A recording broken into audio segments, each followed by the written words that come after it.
ये वीडियो देख रहे हैं आप, जैसी उम्मीद थी ठीक वैसा ही हुआ। नोएडा के नाले में डूबकर मरे सॉफ्टवेयर इंजीनियर युवराज का वीडियो ये सामने आने का दावा किया जा रहा है, यानी चरित्र हरण शुरू। दावा किया जा रहा है कि गुरुग्राम में 3 घंटे तक पार्टी हुई और फिर ड्रिंक एंड ड्राइव का यह केस है। बार में एंट्री एग्जिट फोटो वीडियो सब कुछ जारी हो रहा है। कैसे आए ये वीडियोस? बार वाला तो मीडिया को देगा नहीं, जवाब सबके पास है। यानी समझिए यह सब हो क्यों रहा है। नोएडा के इंजीनियर युवराज की मौत के मामले में जिस तरह से सीसीटीवी फुटेज ये रिलीज किए जा रहे हैं, मामले को ड्रिंक एंड ड्राइव का केस साबित करने की क्या कोशिश हो रही है। बेहद संवेदनशील मामला और संवेदनाएं धराशायी। प्रशासन की घोर लापरवाही से एक इंजीनियर की जान चली गई, मगर अब यह वीडियोस सामने लाकर क्या साबित करने की कोशिश हो रही है। और यह हम दावा नहीं कर रहे कि यह सही में युवराज है। अब इसकी सच्चाई क्या है यह प्रशासन बताए, लेकिन युवराज का कैरेक्टर सर्टिफिकेट क्यों बांटा जा रहा है? मुद्दा वो नहीं, मुद्दा तो यह है कि मान लिया अगर तेज स्पीड भी थी, मगर 1.5 घंटे तक युवराज को क्या बचाया नहीं जा सकता था? गंदे पानी से भरा सड़क के एंड पर कोई दीवार नहीं, तो क्या सरकारी एजेंसी 1.5 घंटे किनारे पर खड़े युवराज के नशे का उतरने का इंतजार कर रही थी? अगर यह दावा सही है, यह वीडियो क्यों जारी हो रहे हैं? युवराज अपने जिंदगी गंवा देता है, युवराज नहीं सिस्टम मरता है। हादसे की गंभीरता को समझिए अधिकारी। क्या यह सच नहीं है? यह वीडियो दिखाकर क्या वायरल करने की कोशिश की जा रही है? क्या यह साबित नहीं किया जा रहा कि ग्रेटर नोएडा सेक्टर 150 इंजीनियर की मौत घटना विभागीय तालमेल की कमी की वजह से हुई या नहीं हुई? यह सवाल नहीं है क्या? कोई वरिष्ठ अधिकारी वहां मौके पर नहीं पहुंचा? क्या यह सच नहीं है क्या? और इसी कारण करीब 2 घंटे का वक्त था, कोई इंतजाम नहीं हो पाए। क्या यह सच नहीं है क्या? तब तक इंजीनियर पानी में डूब गया। अगले दिन भी अफसर घटना के स्थल तक नहीं पहुंचते, क्यों? इसका जवाब नहीं। घटना लापरवाही जब अंतरराष्ट्रीय स्तर पर चर्चा का मुद्दा बन जाती है, जब यह तस्वीरें वायरल होती है, घटना वायरल होती है, तब विभाग एक दूसरे पर जिम्मेदारी डालने का कोशिश करते हैं। एक टायर, एक ट्यूब, एक रस्सी तक का इंतजाम नहीं हुआ। और अब यह वीडियो वायरल किया जा रहा है कि देखिए युवराज तो पार्टी कर रहा था। अगर डीएम साहिबा, जो खुद मुख्य चुनाव आयुक्त ज्ञानेश कुमार जी की बेटी हैं, डीएम, वो 4 दिन के बाद मौके पर पहुंचती हैं, 4 दिन के बाद, मगर मीडिया के एक सवाल का जवाब नहीं देती। मैडम, ये तस्वीरें तो याद है ना आपको? क्या यह हकीकत नहीं है? डीसीपी जैसे अधिकारी मौके पर नहीं पहुंचे, क्यों? क्या युवराज को निकाला नहीं जा सकता था?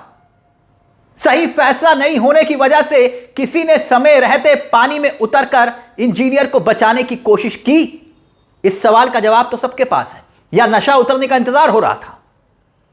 पुलिस, फायर ब्रिगेड, प्रशासन, अथॉरिटी, हर विभाग का अपना तर्क, अपना बचाव है, मगर सवाल यह कि आखिर युवराज की मौत का जिम्मेदार कौन है और यह वीडियो जारी करने का क्या मतलब है? क्या औचित्य है? क्या उन सारे सवालों को दफन करने की कोशिश?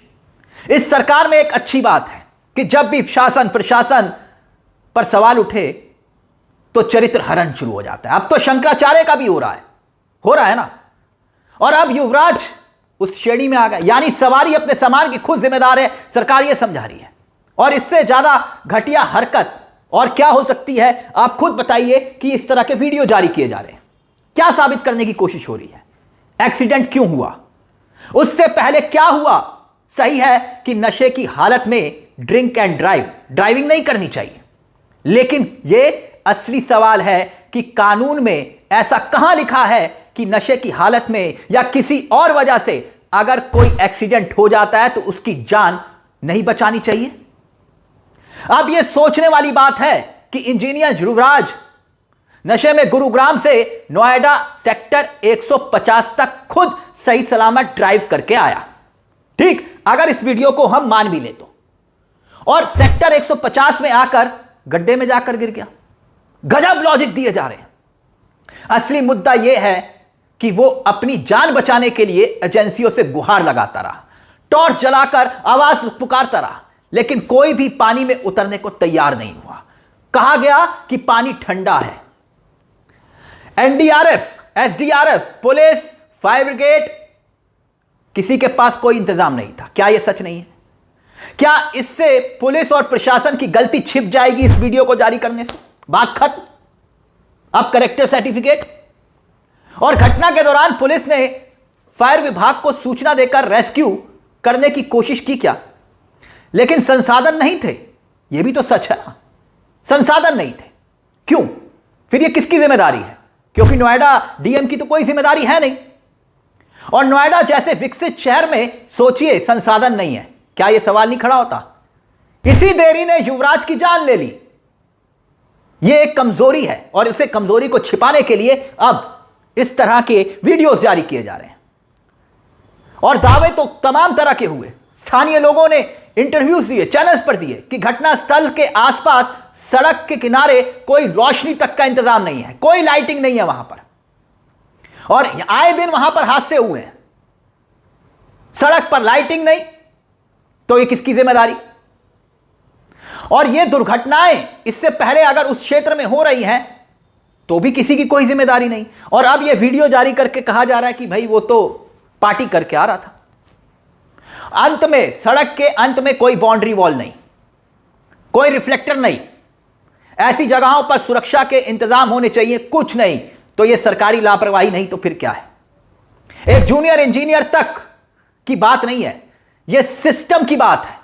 और सिस्टम पर सवाल उठाते इन वीडियोस के वायरल होने के बाद तब एक ये वीडियो आया कि देखिए भाई वो तो गुड़गांव में पार्टी कर रहा था, पार्टी कर रहा था तो बात खत्म। एक और नए हादसे का इंतजार, क्योंकि एक पहले हमने आपको खबर दिखाई थी इस पूरे मामले को लेकर। मनी कंट्रोल उन्होंने एक खबर छापी थी, वो खबर भी आपकी स्क्रीन पर है, देखिए।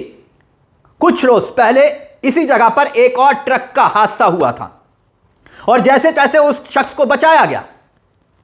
और फिर उसके बाद भी अगर इंतजाम नहीं हुए तो फिर यह किसकी जिम्मेदारी है? नोएडा की डीएम तो जिम्मेदारी लेने को तैयार नहीं, क्योंकि वो तो मुख्य चुनाव आयुक्त ज्ञानेश कुमार जी की बेटी है। और उनके वीडियोस जिस तरह से वायरल हो रहे हैं, जिस तरह से सवाल के जवाब देने से वो बचती हुई दिखाई दे रही हैं, तो क्या यह सवाल नहीं खड़ा होता कि आखिरकार यह चरित्र हरण क्यों किया जा रहा है युवराज का? और इससे पहले दो बयान जो हमने आपको सुनाए भी थे। एक शख्स जो चश्मदीद, जो पहले यह कह रहा था कि नहीं वहां पर कोई इंतजाम नहीं थे, युवराज को बचाया जा सकता था, और फिर जब उस शख्स पर दबाव हुआ तो उसने अपना बयान ही बदल दिया, उस चश्मदीद ने। अब ऐसे में सवाल यह कि आखिरकार क्या युवराज की मौत का जिम्मेदार खुद युवराज ही था?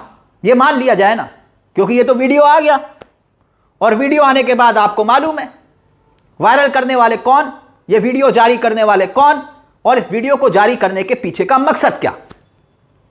आप खुद बताइए, इस मुद्दे को लेकर आपकी क्या राय है? हमें कमेंट बॉक्स में जरूर बताइएगा।